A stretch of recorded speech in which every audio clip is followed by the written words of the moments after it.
yi zance. Ni dai samini yaro ina kara kiran yi, ku duba ku ga mamar mu ta fara hawaye. To Najeriya kenan abokai da kawaye, mu share mata kuka uwa ai rahama ce.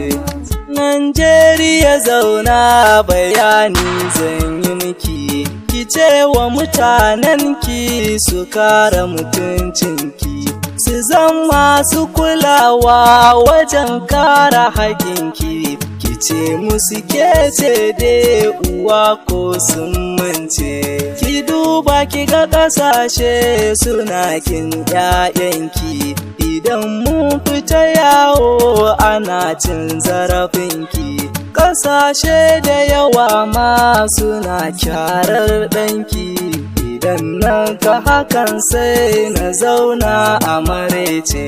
Na san wasu 'ya'yan ne suke babbata ki, suna so a idan duniya ma a gaba ke, amma sun ƙi su gane Rabbi ke kare ki. Ke kika yi renon su amma sun ka butulce.